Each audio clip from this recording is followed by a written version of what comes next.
বইটির স্বত্ব আনন্দ publishers private limited কর্তৃক সংরক্ষিত। নমস্কার বন্ধুরা, জয়তী লাভের আজকের নিবেদনে আপনাদের সকলকে স্বাগত। আজকের গল্প সুনীল গঙ্গোপাধ্যায়ের লেখা বেনি লস্করের মুন্ডু। কবি ও ঔপন্যাসিক সুনীল গঙ্গোপাধ্যায় আমাদের জন্য লিখেছেন প্রতিদ্বন্দ্বী, অরণ্যের দিনরাত্রি, পূর্ব পশ্চিম, প্রথম আলো, সেই সময়ের মতো অবিস্মরণীয় রচনা।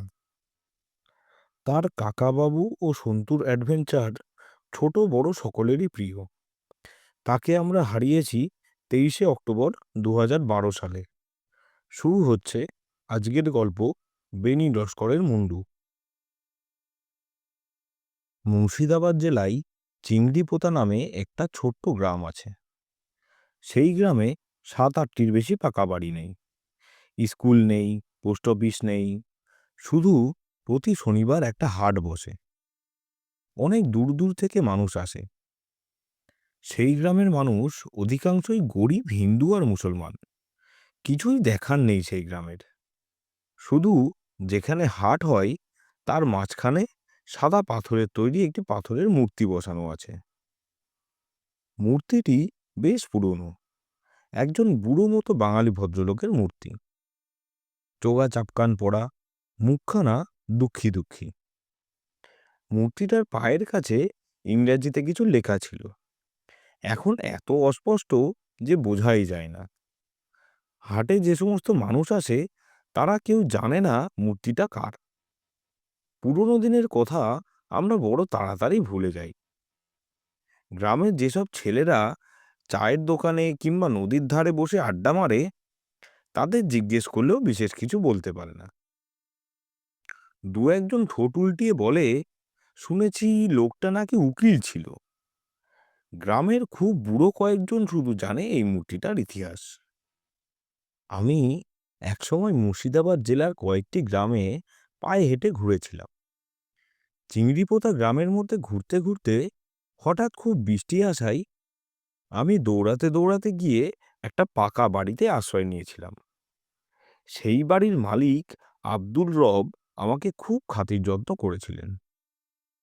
চমৎকার চমৎকার খাবার খাইয়েছিলেন। সেই রাত্রিরে আমাকে আর আসতে দেননি। তার বদলে অনেক গল্প শুনিয়েছিলেন। সেইখানেই আমি বেনি লস্করের গল্প শুনি। সে অনেক দিন আগের কথা। তখন আমরা জন্মাইনি, আমাদের বাবারাও জন্মায়নি। আমাদের ঠাকুরদারা দাদুরা তখন খুব ছেলে মানুষ। সেই সময় আমাদের দেশে পুরোপুরি ইংরেজ রাজত্ব। আমরা তখন পরাধীন জাতি। রাস্তাঘাটে সাহেবদের দেখলে এদেশের মানুষ ভয়ে দূরে সরে যায়। আদালত বিচারালয়ে বেশিরভাগ হাকিম আর বিচারকও ছিলেন সাহেব। মুর্শিদাবাদের একটি মহকুমা শহরের আদালতে একজন সামান্য মুক্তার ছিলেন এই বেনি লস্কর। তখনকার দিনে ছোট উকিলকে বলা হতো মুক্তার। লোকে বলতো বাংলা জানা উকিল, কেননা আদালতে উকিল ম্যাজিস্ট্রেট সবাইকেই তখন ইংরেজিতে কথা বলতে হতো। মুক্তাররা বাংলা ইংরেজি মিশিয়ে কোনো রকমে কাজ চালিয়ে নিত। মুক্তার কথাটা আরবি শব্দ, ইংরেজিতে বলা হতো মুক্তিয়ার। যাই হোক, সেই আদালতে আরো 2-3 জন উকিল মুক্তার ছিল।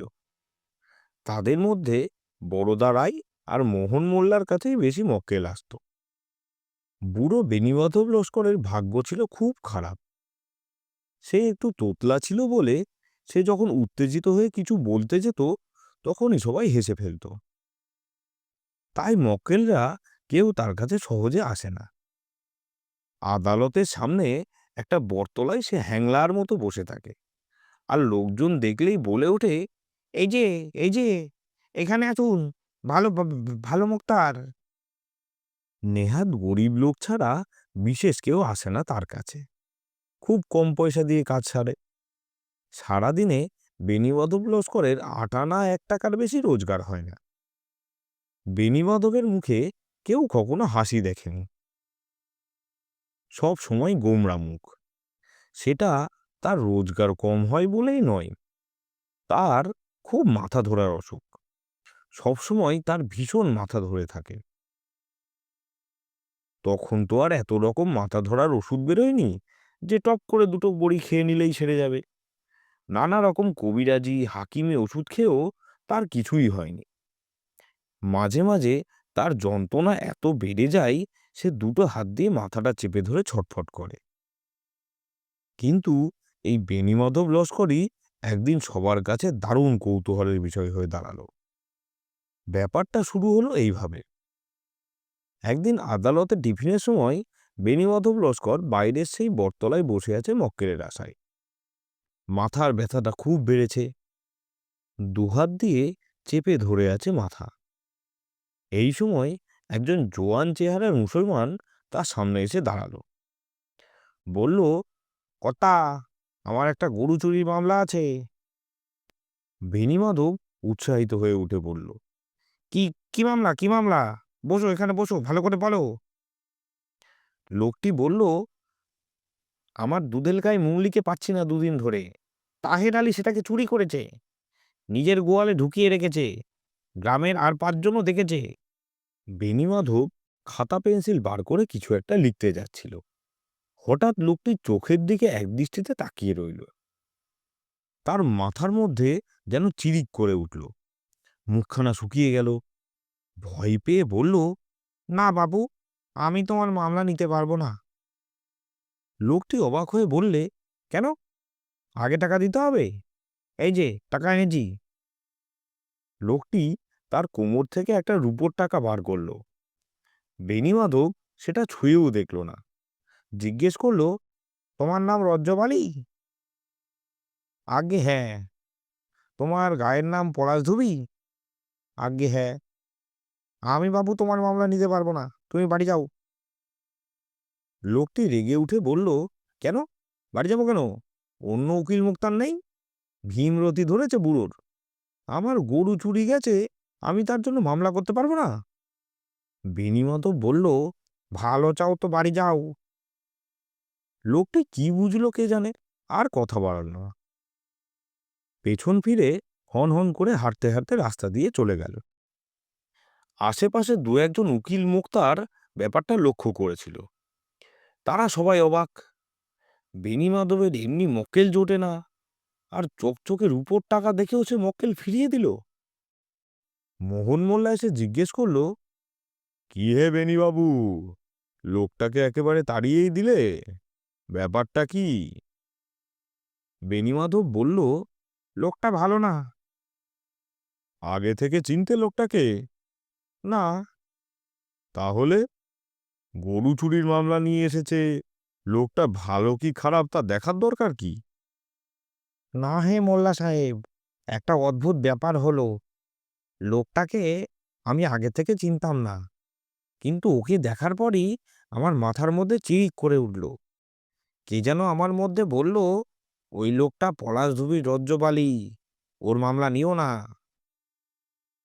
বটে, এ তো তাজ্জব কথা। শুধু তাই নয়, লোকটার মুখের দিকে তাকিয়ে আমি আর একটা জিনিস দেখলাম, একখানা যেন ছবি দেখলাম। এই রজ্জব আলী একখানা মস্ত বড় দা দিয়ে একটা 17-18 বছরের ছোকরার ঘাড়ে কোপ মারছে। মারতে মারতে তাকে মেরে ফেললো। এই লোকটা খুনি। মোহন মোল্লা হাসিতে ফেটে পড়ে বলল, আজকাল কি আফিম ধরেছ নাকি, না গাঁজা টাজা খাচ্ছ? বেণীমাধব অসহায়ভাবে বলল, না না না, বিশ্বাস করো, সত্যি দেখলাম। মোহন মোল্লা হাসতে হাসতে সবার কাছে গিয়ে এই গল্প করল। সবাই ভাবল বুড়োর এবার মাথা খারাপ হয়ে গেছে, জেগে জেগে স্বপ্ন দেখে। গল্পটা ছড়িয়ে পড়ল অনেকের মধ্যে। এখন বেণীমাধবকে দেখলেই লোকে হাসে। কিন্তু 2-3 দিন বাদে সত্যি সত্যি পলাশধুবির রজ্জব আলী মানুষ খুনের দায়ে ধরা পড়ল পুলিশের হাতে। সে তার প্রতিবেশী 17-18 বছরের ছেলেকে মেরে কচুরিপানার তলায় লুকিয়ে রেখেছিল। লোকে একটু অবাক হলো। কেউ কেউ ভাবল ওই খুনের সময় নিশ্চয়ই বেণীমাধব কোনো ক্রমে দেখে ফেলেছিল। সেই কথাটাই বলেছে অন্যভাবে। এর দিন দশেক বাদে বেণীমাধব আর একটা আশ্চর্য কাণ্ড করে ফেলল। সেদিন আদালতে একটা বড় মামলা চলছিল। অনেকেই সেটা দেখতে এসেছে।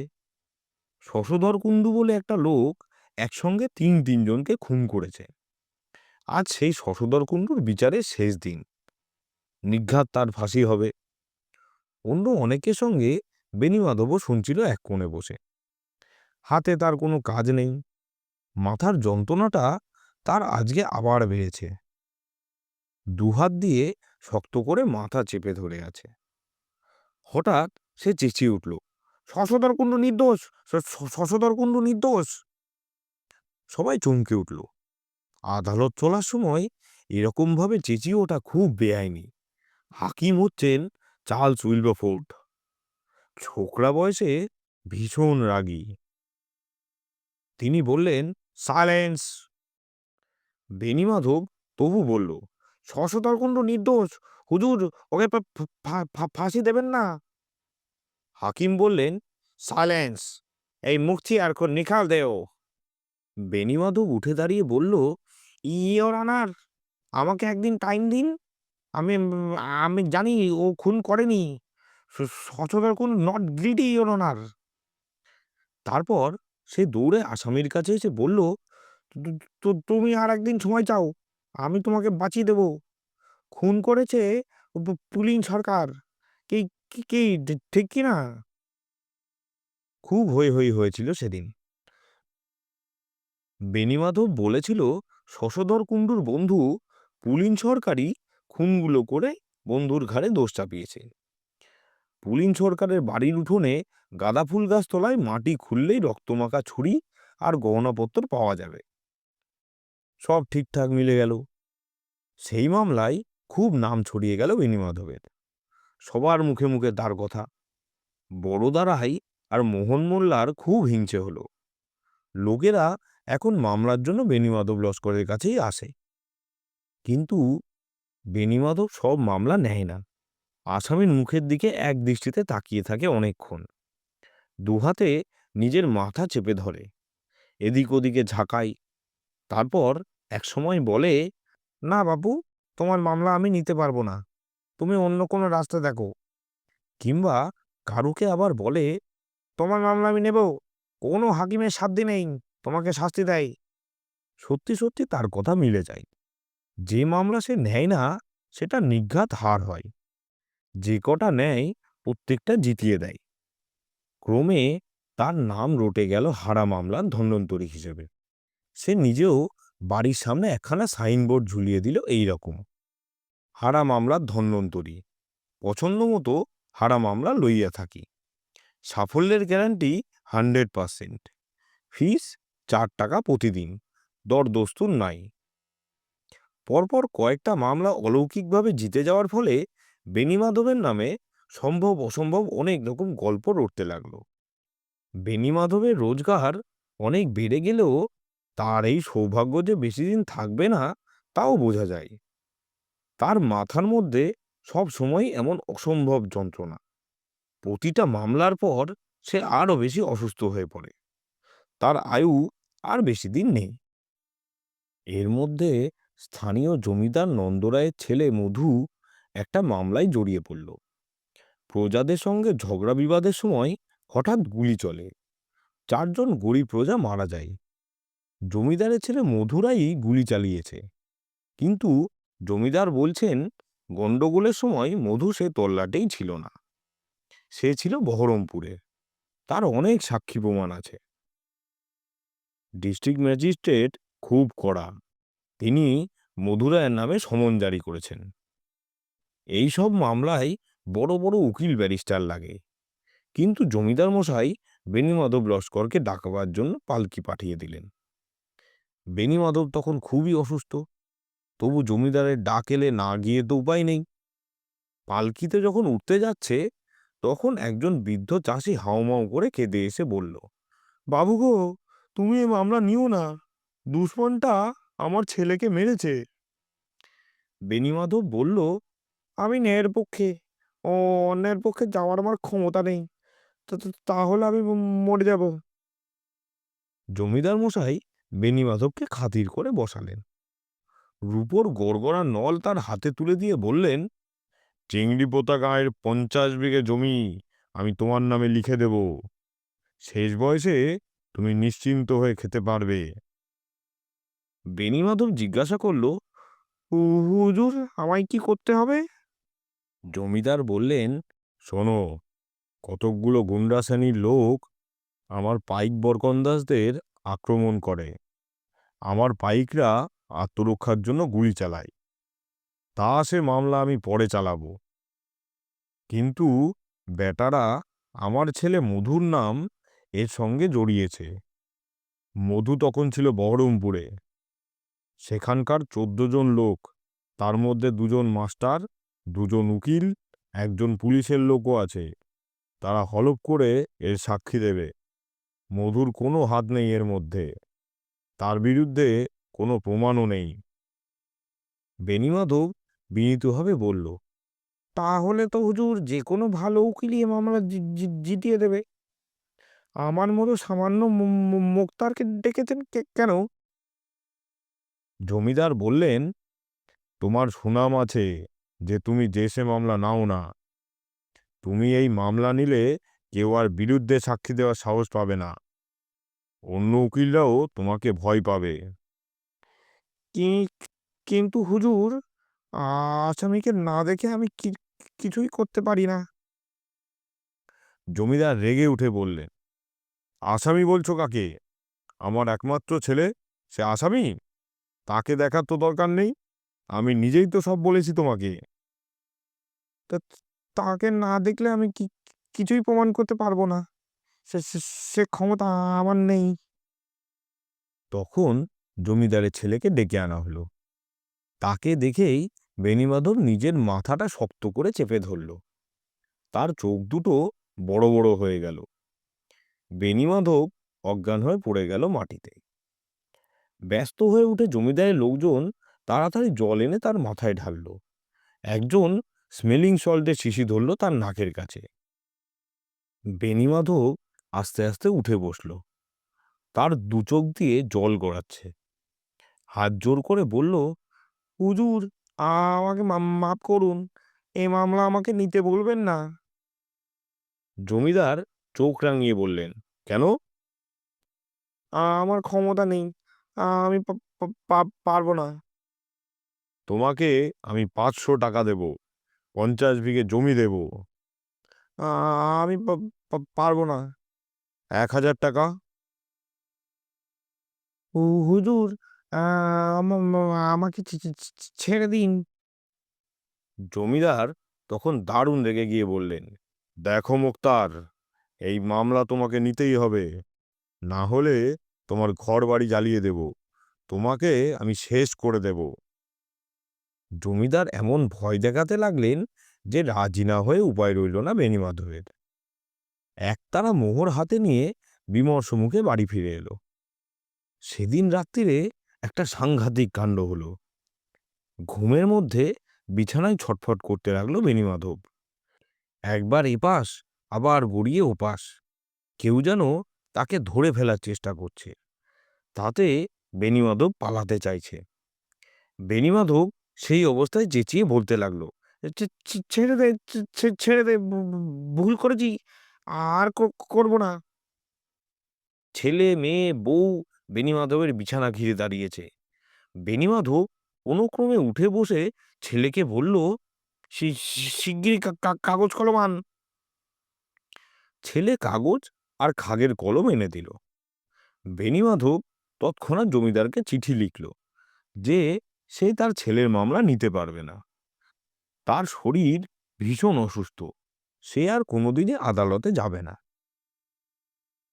চিঠি লিখে বেণীমাধব ছেলেকে বলল, ভোর হতে না হতে এই চিঠি আর মোহরের থলি নিয়ে গিয়ে জমিদারকে দিয়ে আসবি, নইলে আমি প্রাণে বাঁচব না। সকালবেলা এক ছেলে চলে গেল জমিদার বাড়িতে, আর এক ছেলে আদালতে গিয়ে খবর দিল বেণীমাধব মোক্তারি পেশা ছেড়ে দিচ্ছে। আজ থেকে সে গ্রামের বাড়িতে গিয়ে থাকবে, ধর্মকর্ম করবে। এরপর আবার অন্যরকম একটা ঘটনা শুরু হলো। সেদিন সন্ধ্যাবেলা চার্লস উইলবারফোর্ডের পেয়াদা এসে খবর দিল যে হাকিম সাহেব বেনিবাঁধবকে ডেকে পাঠিয়েছেন। হাকিমের ডাক জমিদারের ডাকের চেয়েও বড়। বেনিবাঁধবের তখন জ্বরে গা পুড়ে যাচ্ছে। সেই অবস্থাতেই পালকি ভাড়া করে যেতে হলো। হাকিম সাহেবের বাংলোটি সুন্দরভাবে সাজানো গোছানো। সবাই জানে তিনি খুব কড়া মেজাজের মানুষ, কিন্তু বেনিমাধবের সঙ্গে সহজভাবে কথা বলতে লাগলে। হাকিম বেশ বাংলা শিখেছেন। তিনি বললেন, মুখতিয়ার, তুমি কাজ ছেড়ে দিচ্ছ কেন? বেনিমাধব বললেন, হুজুর, আমি আর বেশি দিন বাঁচব না, তাই গ্রামের বাড়িতে গিয়ে শেষ জীবনটা কাটাতে চাই। কি করে বুঝলে যে বাঁচবে না? সে সে সে আমি বুঝে গেছি, আমি জ্বরে ভুগছি। হাকিম সাহেব নিজে উঠে এসে বেনিমাধবের কপালে হাত দিয়ে জ্বর দেখলেন। তারপর দেরাজ থেকে কয়েকটা ওষুধ বার করে বললেন, এগুলো 3 ঘন্টা পর পর খেয়ে নিও, জ্বর সেরে যাবে।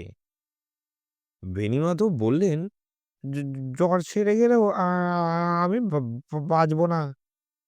সাহেব এবার একটু হাসলেন। তারপর বললেন, মুখতিয়ার, এ কথা কি সত্যি যে তুমি মানুষের মুখ দেখলেই বুঝতে পারো সে দোষী না নির্দোষ? বেনিমাধব চুপ করে রইল। সাহেব আবার বললেন, আমার পেশকার আমাকে এই কথা বলেছে, মুন্সি বলেছে, আরও অনেকেই এ কথা বলছে। সমস্ত জেলার লোক এ কথা বিশ্বাস করে। ডিস্ট্রিক্ট ম্যাজিস্ট্রেট পর্যন্ত চিঠি লিখে আমার কাছে কথা জানতে চেয়েছে। হুজুর, আমি সামান্য লোক। আমি লক্ষ্য করেছি, যে কটা মামলা তুমি নাও ঠিক ঠিক জিতে যাও। এর রহস্য কি? সব খুলে বলো, তোমার কোনো ভয় নেই। হুজুর, সব বিশ্বাস করবেন কিনা জানি না, অনেকদিন ধরেই আমার মাথার মধ্যে খুব যন্ত্রণা হয়। ইদানিং মক্কেলের চোখের দিকে তাকালেই যন্ত্রণা বেড়ে যায়। একসময় মাথার মধ্যে চিরিক করে ওঠে, আর কে যেন ফিসফিস করে বলে দেয়, সেই লোকটা দোষী না নির্দোষ। How interesting! এর ব্যাখ্যা কি? আমি জানি না, তবে আমার মনে হয় মৃত মানুষের আমার সঙ্গে কথা বলে। মানুষ যখন কারোকে খুন করে, তখন সেই মৃত লোকটির আত্মার একটি অংশ ওই হত্যাকারীর মধ্যে ঢুকে যায়। আত্মার এই সামান্য অংশটুকুই হত্যাকারীকে আজীবন শাস্তি দেয়। তার চোখের মধ্যে দিয়ে ওই আত্মাটাই আমাকে বলে দেয়, এ আসামি। আর আর যখন কোনো নির্দোষ লোককে দেখি, তখন নিহত ব্যক্তিটি আমার চোখের সামনে বলে দেয়, এ নয়, এ নয়, আসল লোককে দেখিয়ে দিচ্ছি। আপনার সেই শশধর কুণ্ডুর কেসটা মনে আছে? আপনি তাকে ফাঁসি দিতে যাচ্ছিলেন। যে ৩ জন খুন হয়েছিল, তার মধ্যে একটা বাচ্চা মেয়েও ছিল। আমি হঠাৎ দেখলাম সেই বাচ্চা মেয়েটি আমাকে চোখের সামনে এসে বলছে, এ নয়, এ নয়, তুমি বলে দাও না, আমি আসল লোকে দেখিয়ে দিচ্ছি। আমি সব দেখতে পেলাম।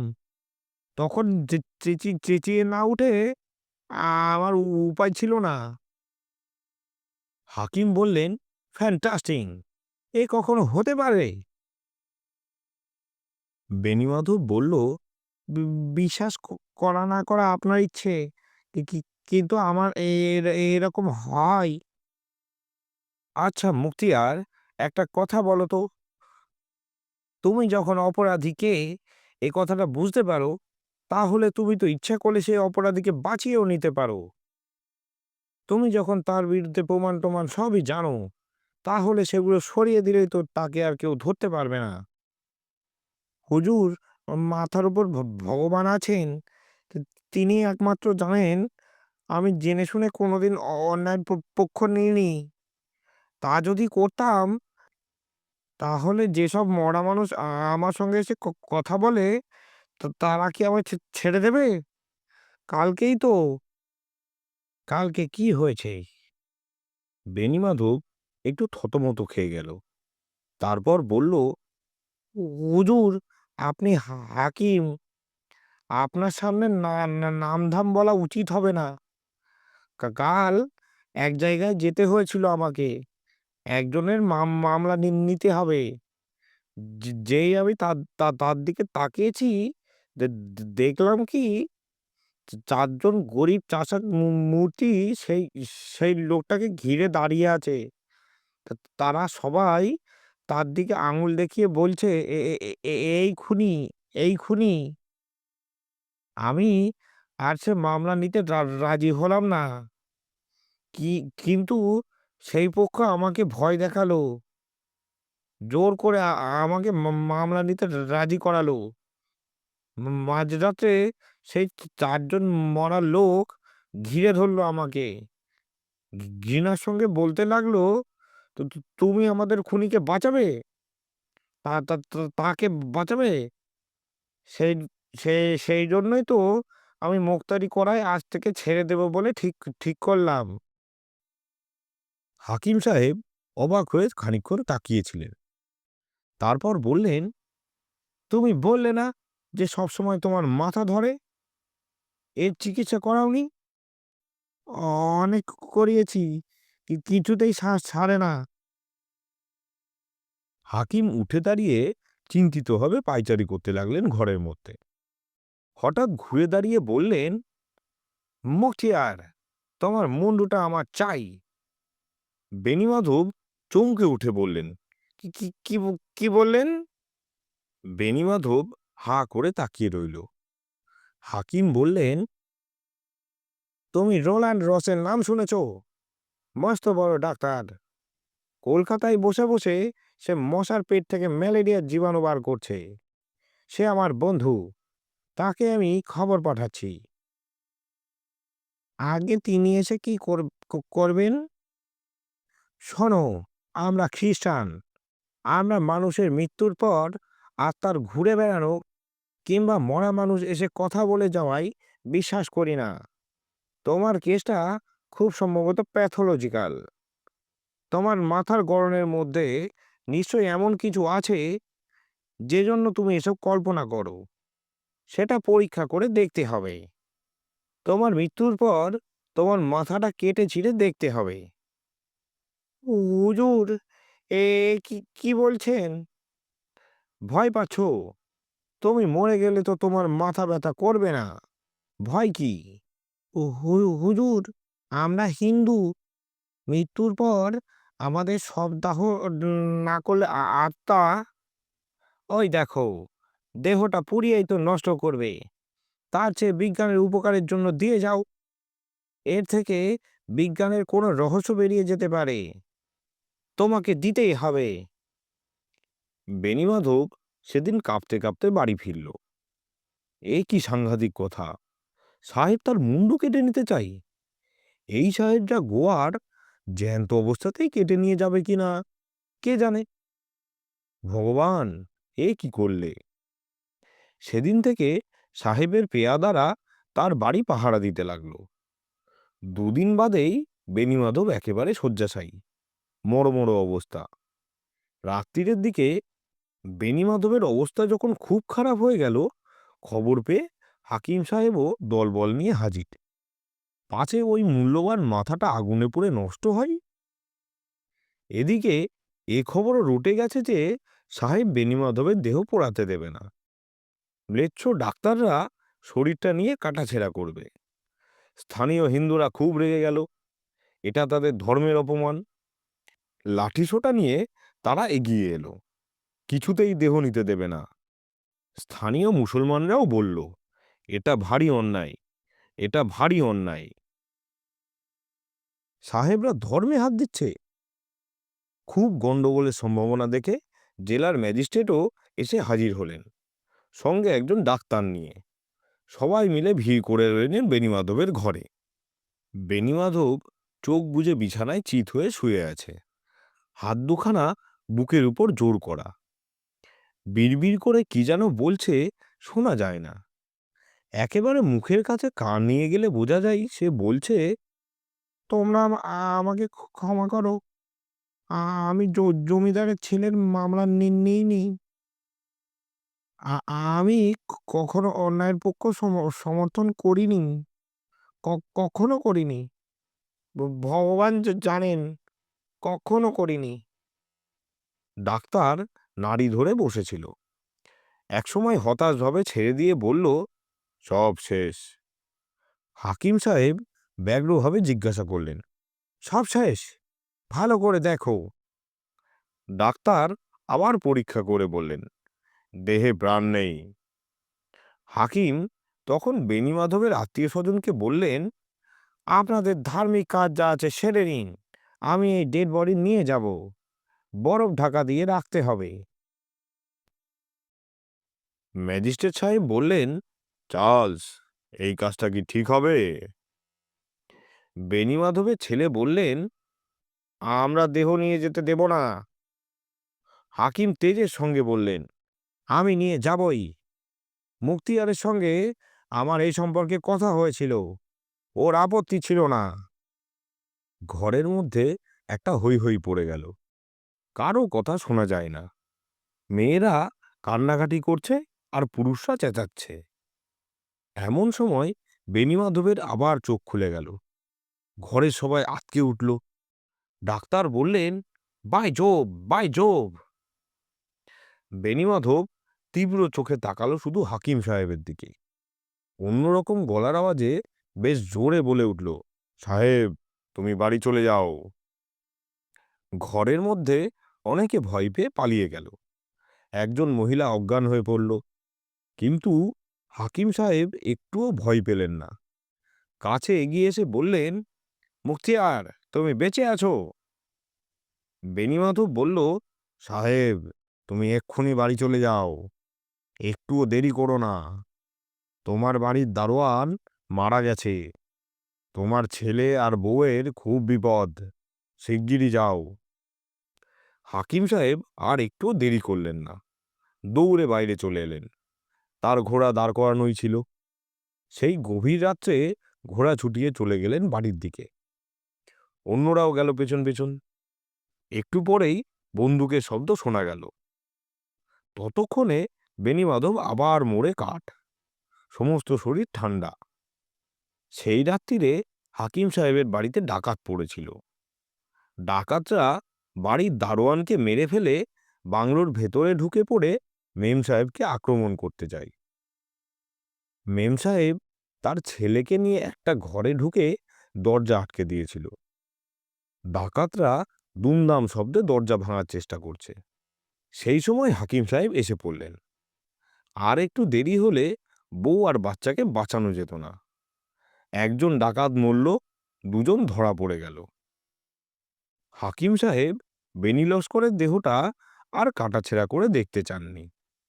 তার বদলে তিনি নিজের খরচে বেণীমাধবের একটা পাথরের মূর্তি তৈরি করিয়ে তার গ্রামে স্থাপন করে দিয়েছিলেন।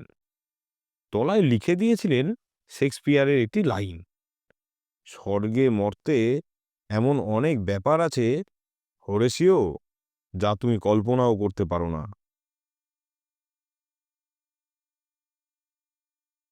শেষ হলো আজকের গল্প বেনি লস্করের মুন্টু। লেখক সুনীল গঙ্গোপাধ্যায়। প্রধান চরিত্রে জমিদার, হাকিম চার্লস উইলবেফোর্ড, রজ্জব আলী এবং বেণীমাধব লস্কর।